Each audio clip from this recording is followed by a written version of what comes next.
Ladies and gentlemen, welcome back to the channel and welcome to another edition of Celtic Transfer Talk, where we have quite a few things to unpack in today's video. Adai is finally a Celtic player, we can touch on that. There's a messy Matt O'Reilly situation that needs to be looked over.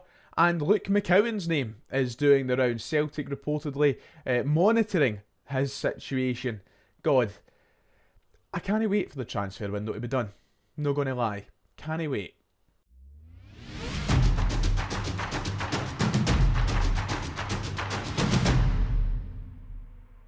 If you haven't already, please make sure to hit like and subscribe. It would be much appreciated. We're so close to 46,000 subscribers, so if we could try and cross that landmark by the end of the week, that would be unbelievable. Drop down below, hit both those buttons. It's absolutely free. Let's get into another edition of Celtic Transfer Talk, shall we? And I'll try my best to keep things as easy to understand as possible, even though I'm struggling to understand it all myself. Let's start with something quite easy to understand then, shall we? Because Adai is finally a Celtic player. It was announced last night by the club that he had officially signed as a permanent Celtic player and put pen to paper on a 5-year contract. We've been waiting all summer for this to happen. It's something that's happened, I would say, 2 months late. This was probably the transfer that should have been prioritised and done earliest in the transfer window, and instead we had to wait until the 14th of August for the club to make it official. Nonetheless, this was the club's statement. Celtic Football Club is delighted to announce the signing of Adai on a 5-year deal from Norwich City, subject to international clearance. He spoke to Celtic TV, of course, saying a lot of nice things. Within the first couple of days of being here, when I came on loan, I wanted to play for Celtic. The interview on the Celtic's YouTube channel is very good. I'd recommend going and watching it. And essentially, you know, he just sums up his feelings playing for Celtic and how badly he wanted that move to happen. Yeah, it's took time, but it's done. We can finally move on from it. And I think that's probably the main positive at this point. You know, the positive should be that Adai is here. But I'm just glad it's done. And I don't need to talk about it anymore. Now, we did cover this quite in depth last night on the channel when we went live for the announcement. So if you want to hear most of my opinions, make sure to check that out. I'm not going to rehash it all here for those who've already watched it. But we have heard the deal is a reported £8.5 million fee, which could rise to £9.5 million. It's a lot of money. And it could potentially break Celtic's transfer record should all the bonus and add-ons come to fruition. So a lot of pressure on Adai to deliver. Brendan Rodgers spoke in the statement as well and made it clear that he will be important to the Celtic side, and for that sum of money you'd like to hope so anyway. I'm excited to see him back in action. I would love to see him maybe even start the game on Sunday, depending on the scenario with Kyogo's shoulder.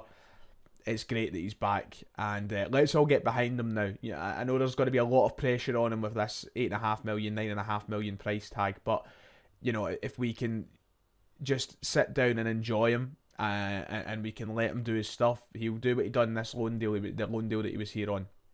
I have the utmost faith and confidence he'll repay that £9.5 million. So welcome back, Adam, big man. It's good to see you. Right, it's time to sit down and talk about the confusing story for today, and the one that's changing by the hour, it seems. So I'll do my best to make it as understandable and as coherent as possible. You've got to bear with me. This will probably change by the time I upload the video, by the time you see this video. It's a story that seems to be rapidly developing. It's time to talk about Matt O'Reilly. Now, I understand that the Matt O'Reilly stuff has become just as tiresome as the Adai stories, the Paulo Bernardo stories. At this point, I wish we could have a definitive yes or no to Matt O'Reilly's Celtic future, but it's all getting a bit complicated, and today it looks as though that we might be coming yet again another step closer to his Celtic departure. But we've said that a number of times now over the past few weeks. You know, when Atalanta first came in and prepared their first bid for the player, we were asking the question, is it time to wave goodbye?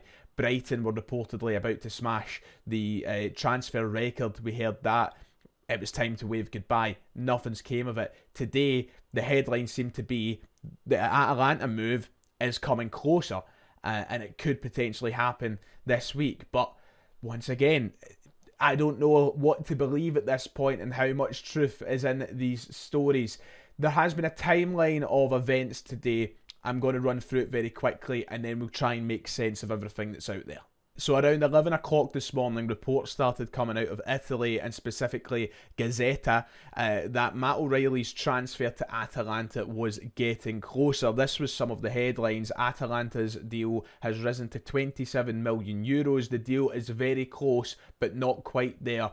It could be done in the coming hours. That was one of the lines in the article. If you go in and do your reading throughout the article, it does say that this could be something that changes in the coming hours. So this was at 11 o'clock this morning. Apparently Atalanta were 2 million off. Celtic reportedly wanted 29 million euros from the Italian club, which would equate to roughly £24 million, £24,750,000. So it would be short of that transfer record if Gazzetta was to be believed in Italy. Apparently that was meant to change over the coming hours from that initial report. However, it seems like there has been some mixed messages and different reports and conflicting stories because a bid was reportedly rejected, and now I don't know where we stand. Because around 2:30 this afternoon, Anthony Joseph of Sky Sports reported there was an update on the story that Celtic had knocked back a fifth offer from Atalanta for midfielder Matt O'Reilly. It was understood that their latest bid today was £21.5 million plus add-ons. Now, this is where it also gets confusing because the other day we were told that Atalanta were preparing their sixth offer for Matt O'Reilly and that their fifth one had already been rejected. Anthony Joseph today, though, reporting that the fifth bid was rejected. That was this afternoon, £21.5 million, which remains somewhere around 3 million short of what Gazzetta is reporting in Italy that Celtic want. Celtic reportedly wanting £24.75 million from Atalanta, £21.5 million plus add-ons. Not knowing what those add-ons is still means they remain short on the deal. So there can be truth from everything. When you put it all together, there still is potential that this deal is close to happening. Despite the conflicting reports that this morning Atalanta were only a couple of million away and that they were a couple of hours away from agreeing a deal, to then Anthony Joseph reporting that a deal was rejected, I think that now Atalanta may be at the stage where they are ready to prepare the bid that Celtic are looking for. We're hearing reports out of Italy that Atalanta midfielder Koop Meiners is away to Juventus. That deal looks to be finally happening, which means they will have a substantial sum of money coming into the bank account and they will need to prioritise the Koop Meiners replacement. The Koop Meiners replacement is Matt O'Reilly. And with this, I think it's 40 odd million they're getting for him, maybe close to 50 million for Koop Meiners. With that money, I'm sure that they will probably now try and push for the O'Reilly deal. 21.5 million plus add-ons. A few million off the mark now. They're getting embarrassing. At this point, if I was Dermot Desmond or Peter Lawwell or Michael Nicholson or whoever, I'd be telling them to get lost and never come back. The way that they've treated it, the fact we're talking about moving on to a sixth offer is embarrassing. That's Celtic stuff, really. But I think this deal was probably going to happen now. I have a strong feeling that over the coming 24 to 48 hours, Atalanta will prepare a bid which Celtic will deem acceptable. I think they'll get a bit desperate knowing that Koop Meiners is away and that they need the replacement. I think that we'll get that 25 million that we're looking for. It might not break the transfer record anymore, but it's £25 million. I still think it's short, personally, of what Celtic should be getting. But we'll just have to wait and see because it could emerge soon that we get a deal in excess of 25 million once add-ons are accounted for. Gazzetta in Italy is reporting that the Italian club are confident of getting this deal over the line. So watch it very, very keenly. As I said, by the time this video is out, things can change. I know it's getting very tiresome and I'm hoping this is the last video I need to do on it before an actual bid is accepted. So we'll wait and see, but yeah, it's been a long summer for Matt O'Reilly. I'd imagine he must be quite bored of it as well. I would love it to be the case that he stays at Celtic and that this all just turns into nothing, but that is very wishful thinking. So yeah, just watch how it develops. A lot of conflicting stories at the minute. Yeah. Talking about Matt O'Reilly leaving, Celtic are looking at a couple of midfielders. Yesterday we spoke about Arne Engels of Augsburg, who's reportedly the priority target for Celtic in this transfer window and probably could and should be the Matt O'Reilly replacement. But he's not the only midfielder that Celtic are apparently looking at this moment in time, because reports this afternoon suggest that Dundee's Luke McCowan is on Celtic's radar. Sky Sports reported this afternoon that Hibernian had launched another bid for Luke McCowan. They understand it was a bid of £750,000 for Dundee captain Luke McCowan. They value him around £1 million and have rejected 2 bids already from Hibs. But the key line in this was that Celtic are understood to be closely monitoring the situation, but are yet to make an official approach.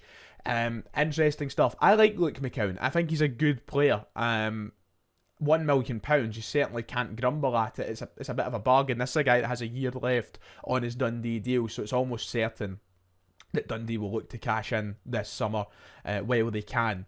And I think either Hibs or Celtic look to be the logical move. There was reportedly a bid from Bolton as well down in England, which was rejected, but I think Hibs or Celtic seems to be the move now.